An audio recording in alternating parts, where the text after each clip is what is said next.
The Necessary Conversation podcast shows how broken the discourse in the United States has become. While the show is undeniably entertaining, it struggles as a vehicle for meaningful dialogue. Libtarded. That's what you are. In this video, I'll start by laying out the structural issues with the show. Those should be relatively easy to fix. And then I'll move into more complex concerns like the lack of shared reality. I don't know, it's AI generated half the time. The role of ideological extremes. Do you think that anybody can love America and disagree with Donald Trump? No. I know, because he's our president. And finally, what I call the Bob problem. You shut your mouth and roll your tape. The umbrella problem with the Necessary Conversation is best understood through what I call the entertainment credibility trade-off. Right now, it heavily leans on the entertainment side. Think of all the crazy stuff Bob says, like Barack Obama has been in charge of everything for the last 12 years. And he's been running it through his transgendered husband, Big Mike. Crazy, right? Like, on the entertainment credibility scale, it's definitely not credible. But let's be real, that's why people tune in. You can't stop Bob or anybody else on that podcast from saying crazy stuff like that. In fact, the crazy stuff is an integral part of the show. Why isn't Dad here? He is very upset with you, Chad. Okay. Your last Friday Night Live, where people would dial in and someone asked you why you thought your father was in such a good mood and being so sweet, like cavities. You thought that your father and I had sex. And you laughed. You laughed just like that. Oh, I'm glad I missed that. Another aspect that skews the balance away from the credibility side is a phenomena that Haley often labels as the cult of MAGA. Let me ask you this. Can you imagine a version of yourself that doesn't like Donald Trump? No. Okay. Not really. Mary Lou and Bob's support of Trump is unconditional. Their opinions are not credible because they can't form critical opinions of Trump, basically. These two examples are just ways for me to illustrate how heavily the entertainment credibility scale is tipped against credibility.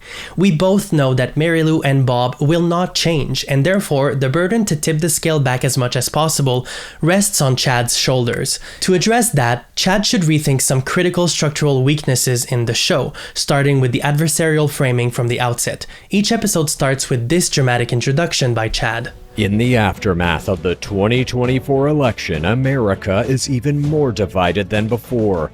Half the country fears the end of democracy and the other half welcomes it. As America inches toward the brink of authoritarian rule, now more than ever, we must force ourselves to have the necessary conversation. In other words, Chad says it's us versus them. Haley and I want democracy, my parents want authoritarian rule. While that may be how Chad truly feels about the divide in his family. Dad, you're always against democracy, yet you said you're going to vote in the next election. You understand democracy allows your vote. No, it's a Republican. Okay. To maintain a semblance of credibility, some parts of the show must remain as neutral as possible. The opening of the show should be one, but more importantly, the introduction to the topics of discussion should be neutral. This is the main structural flaw I see in the podcast. Chad wears two hats in this project, producer and pundit. When he wears his producer hat, much like RuPaul, if you get it, you get it, he should be neutral. But when introducing topics of discussion, Chad has a tendency to editorialize and insert his own point of view as facts, which is not the right place to do that. Opinion should be kept for the conversation that will follow when he puts his pundit hat on. I'll give you an example of a biased introduction by Chad and how he could fix it moving forward. Texas versus California. This week, the Texas legislature did the bidding of authoritarian President Donald Trump by delaying crucial flood relief legislation desperately needed by the citizens of Texas after the deadly July 4th floods in order to vote on and approve their mid-decade redistricting bill, which is aimed at flipping up to 5 U.S. House seats from Democratic to Republican control ahead of the 2026 midterms. This is not a neutral introduction. It's not credible, so let's try and fix it. While I agree with Chad that Trump is an authoritarian figure and that the Republican Party is subservient to a fault, saying it in the topic introduction is not the ideal framing in service of a necessary conversation, which is what the show claims to be. It's in the title. Instead, he could say, this week the Texas legislature aligned with President Donald Trump. Next, he adds emotionally charged attributes like crucial and desperately needed. Again, this may be true, but it is asserting urgency as fact without attribution to a source. So to make it more neutral, he could just say, delaying flood relief legislation, supporters say is urgently needed. So the attribution of the urgency is not just a matter of Chad's personal opinion, it stems from a broader public support. Now, because at least 135 people died in these floods, the use of the word deadly does not show bias, and therefore it's completely okay to leave it in. In fact, if you take a look now, it's a lot more impactful in the neutral version because it does not read as an editorial anymore. It is also accurate that the legislature delayed the vote to approve the redistricting bill, so we can leave that in. The final part of the sentence assigns motive to engineer a partisan victory without attribution. Again, this may be true, but to keep it neutral, he could attribute the assertion to experts, right? So the final version would be a more neutral introduction and would read, this week, the Texas legislature aligned with President Donald Trump, delaying flood relief legislation supporters say is urgently needed after the deadly July 4th floods in order to vote on and approve their mid-decade redistricting bill, which analysts say could shift up to 5 US House seats. More neutral introductions like this one are more credible to viewers like me. Chad is free to convey his opinions during the actual conversation when he puts his pundit hat on. He can make the point that the legislature aligning with Trump is a sign of authoritarianism creeping in the US politics, just not in the introduction to the topic. Imagine if the situation was reversed and Bob wrote the topics of discussion and editorialized them to incorporate his point of view before anybody had a chance to speak. All right, blah, blah, blah, blah, blah, blah, blah. I don't want to hear anymore. That would not be okay, right? Perhaps that's the easiest problem to fix for the podcast. Another problem that the show has is a chronic reluctance to find common ground, even when common ground is clearly achievable in specific instances. I feel like Mary Lou often tries to find common ground at the beginning of the podcast when she's asked to share some small tidbits before the real conversation starts. Okay, anyway, I have tried this now for 1 week. I've put it in the pressure little points they tell you to so that your pheromones get going. I can honestly say it got Dad walking again. No, he has not even commented, but Shiny sure loves it. He's been sniffing on me, licking on me. He smells it. He does smell it. So if you want your horse to lick and smell you and get that perfume. At times, her children agree with her, like when she speaks about animal welfare or just random pop culture moments. That's good. But other times, her efforts are not rewarded enough. For example, in an episode titled Trump Defeated by His Own Supreme Court, Mary Lou mentions Alyssa Liu, the Olympic athlete. They talk about Alyssa's father being an immigrant from China, but Chad immediately takes it to a point of disagreement. He says, under Trump, that guy would be deported. While that may be a gotcha moment, why say it now? Mary Lou points out how she liked that story. An immigrant from China comes to the United States and raises a daughter that goes on to win gold for her country. It's a romanticized version of the American dream, but it's a true story. What a missed opportunity to agree for once and find common ground on immigration, which is a highly divisive topic on their podcast. I understand that Chad wanted to point out the hypocrisy of Mary Lou's stand on immigration. How can she support what ICE is doing while being in awe of that particular immigrant story? When I was asking you, what do you think Jesus would say about ICE raiding churches? You said he would say to go in there and get the bad guys. Yes. Okay. But if you both agree that this story of immigration is inspiring, then there is common ground. It doesn't mean that you agree on all immigration matters or that her views are coherent in their totality. Nothing stops Chad or Haley from bringing it up later in a conversation about ICE to highlight the incoherence of her view on immigration. But in that instance, they were not debating immigration. They're just opening the episode with nice tidbits. When there is common ground, take it. It matters because it shows good faith, and that's credible. If you can agree in good faith, you can disagree in good faith too.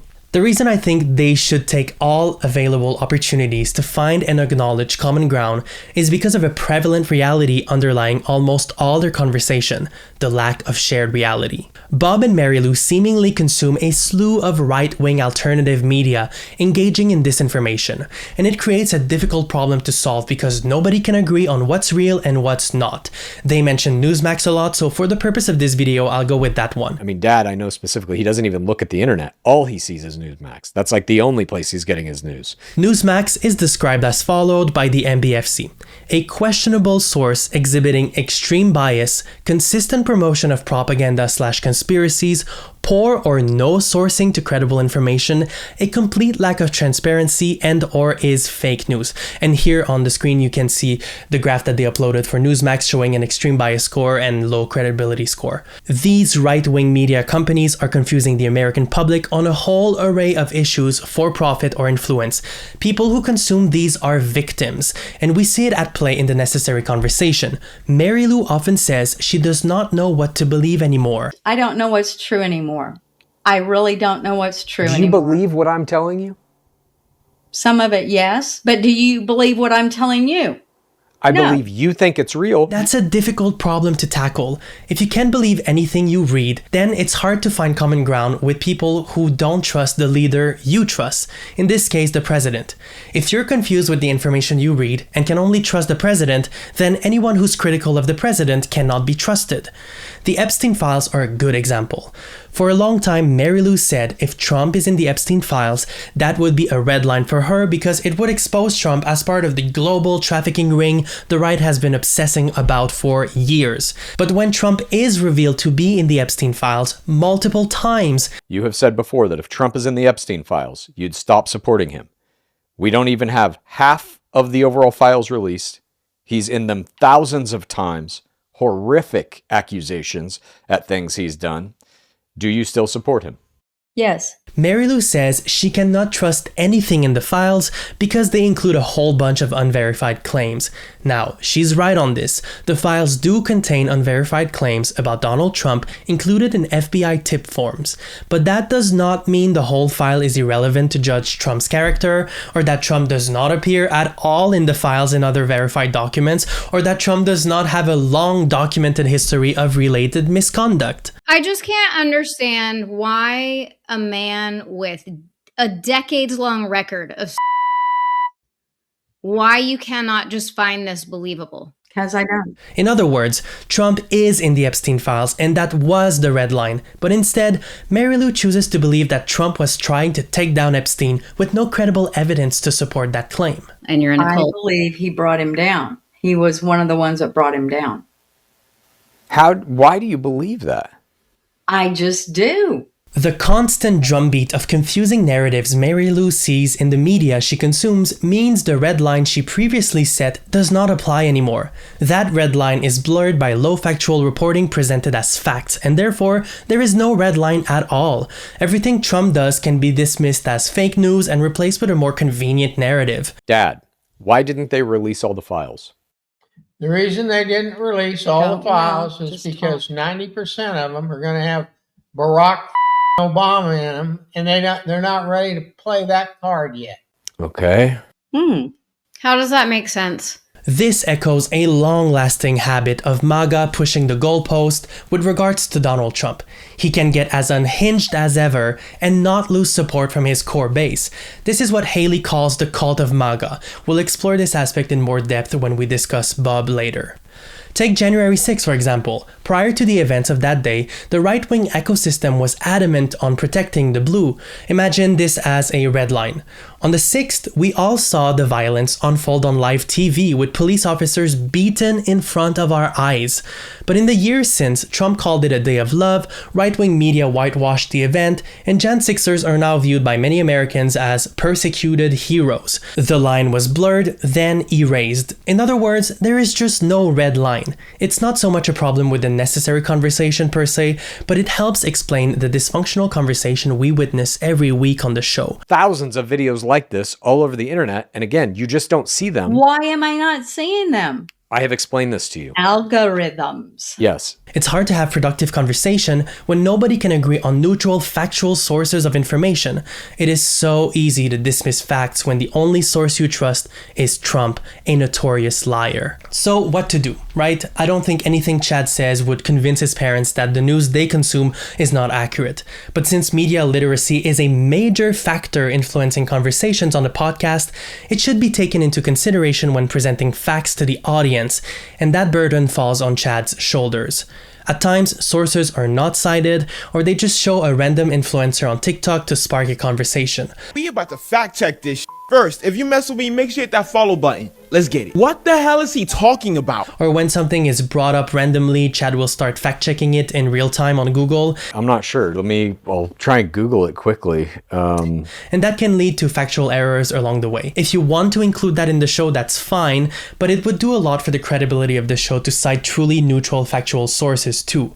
The MBFC has a long list of least biased sources with high ratings on factual reporting.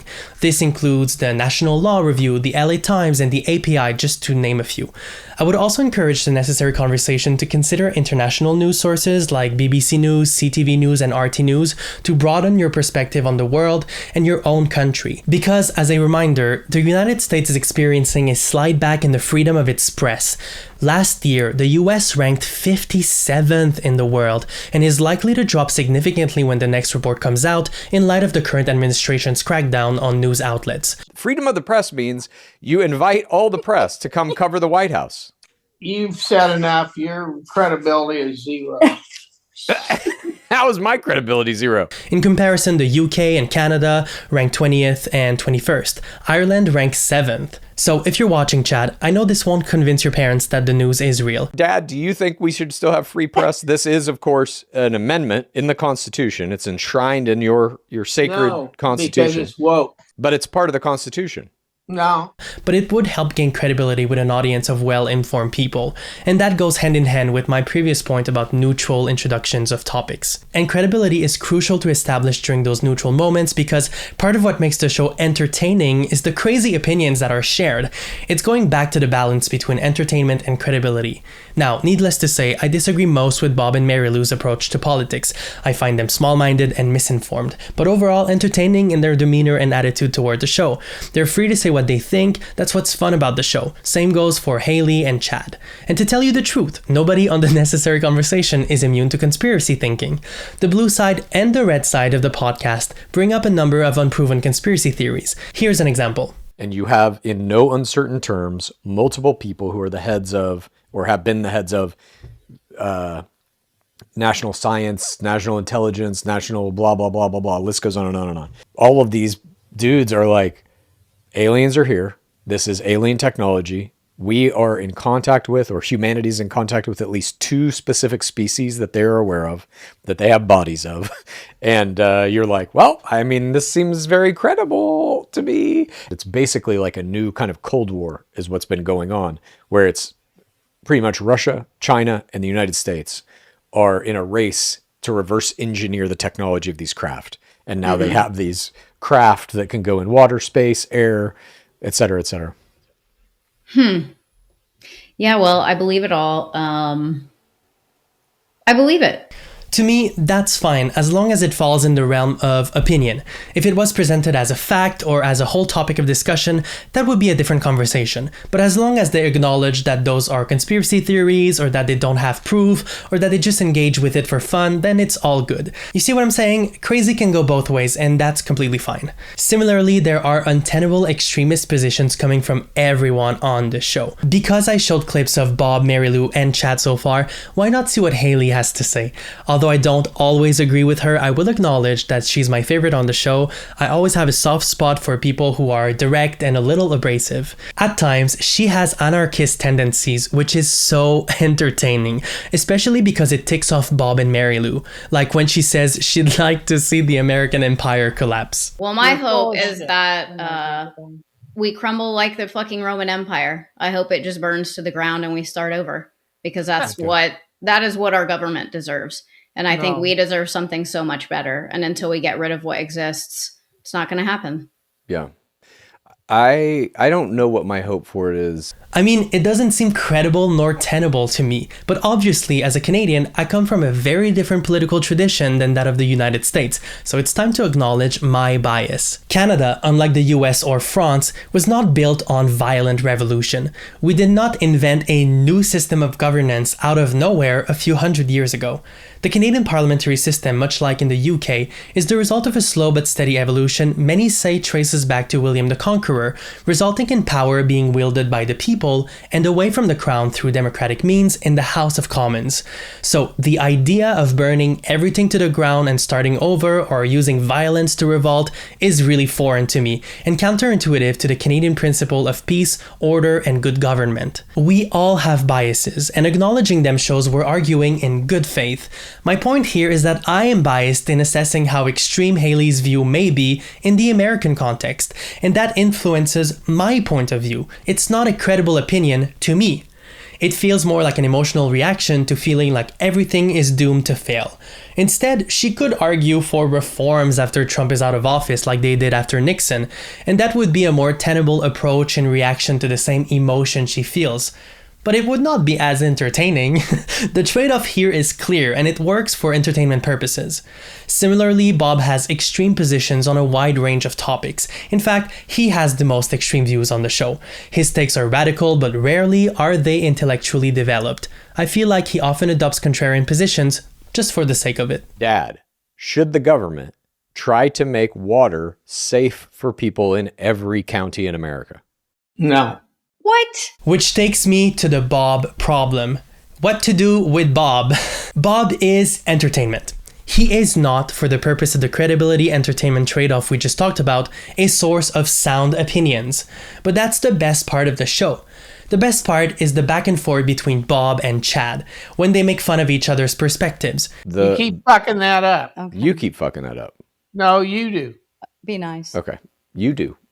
No, you do. Put your No, hat you on. do. Be nice. This is like this is a prime example. There is no credibility trade-off with Bob. He's all entertainment, which is why it's important to establish credibility elsewhere in the show whenever possible. Do you see what I mean? All we talked about so far in this video, the neutral introductions, agreeing in good faith when possible, citing factual sources, acknowledging biases, all that is to counterbalance the insanity of Bob. Bob is an integral part of the show. He drives so much traffic on TikTok with his unhinged takes. But don't ask him to defend his opinion, most times he won't and he can't. It seems to me that Bob's political views are heavily influenced by partisan tribalism, what Haley often calls the cult of MAGA. They often call him out for adhering blindly to MAGA. Bob never betrays the movement, he never questions Trump's, he will never give an inch.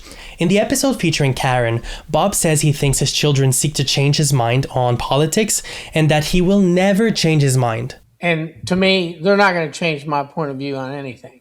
They're personally, neither one of them is capable of changing my attitude or my point of view. And do you feel like that's what they're trying to do rather than listen to Well, I think in part they are, but more than that, I think they like this opportunity to get on the iPod or the podcast and blow. You know, I mean, and to me, the entire left side of this conversation politically is nothing but a bunch of blowhards. We're not. He is inflexible in his attitude towards ideas that go against MAGA, regardless of what it is, regardless of how cruel or vengeful a Trump policy may be. Dad, is Donald Trump racist? No, I don't think he's racist. Is Trump a liar? No. Is Trump a racist? No. Is Trump too old? No, no, and no. Do you see a problem with a president allowing ultra-rich people to buy access to him? No. Many viewers in the comments point out how Bob is a lost cause, and there is no point in having a conversation with him anymore. But that premise is based on the assumption that Bob wants to change or that he can change. He can't and he won't. I don't think in the next 3 to 7 years I'm going to learn anything that's going to change my points of view or what I've done in life. You must take Bob as is and deal with it. Compare him to Mary Lou. I'll be right back. Okay. I can take over for a minute. Holy shit. She seemingly participates in good faith. She does her research even though it may come 2 episodes late and sourced from unreputable news sites. She often fulfills the assignments Chad gives her, curating and sending him clips she'd like to discuss, even if it's often AI slop. Oh, yeah.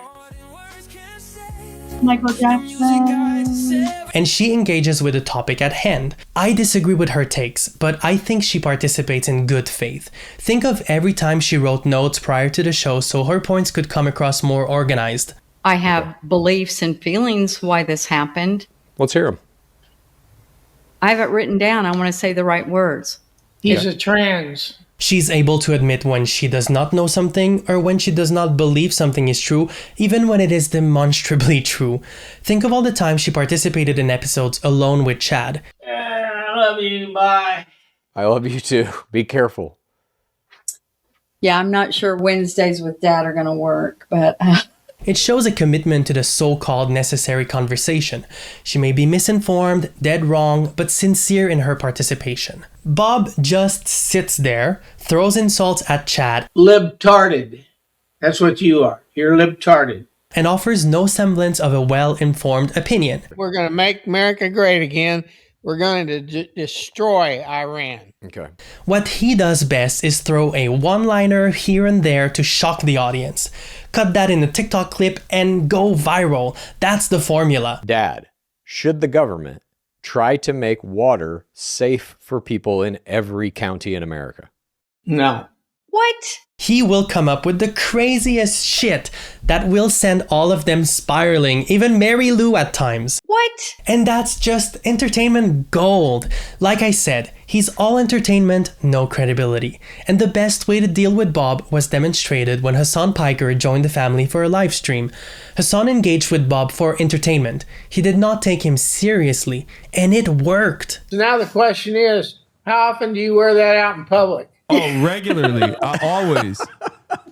Okay. I think you're a little impressed. I think you're a little impressed. It's like you can't admit it, but it's okay. I kind of am. No, he isn't.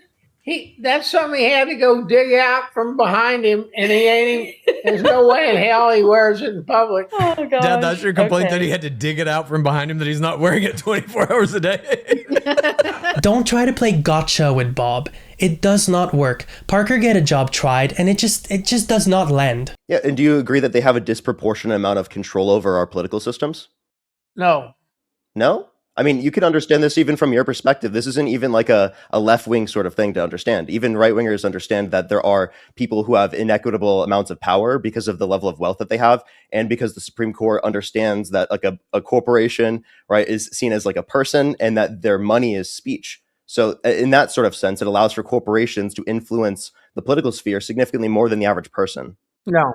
Bob is Bob. He's not going to change. He told us so. But it's only a problem as long as the scale is not tipped back where it can. In short, incorporate neutral introductions, agree in good faith when you can, cite factual sources, acknowledge your biases, and let Bob be Bob. Anyways, if Chad, Marilu, or Bob watch this, I hope you don't take this personally. You're killing it out there with the views and engagement. You guys are crazy entertaining. Bob, you're just outright crazy. But hey, it's just YouTube.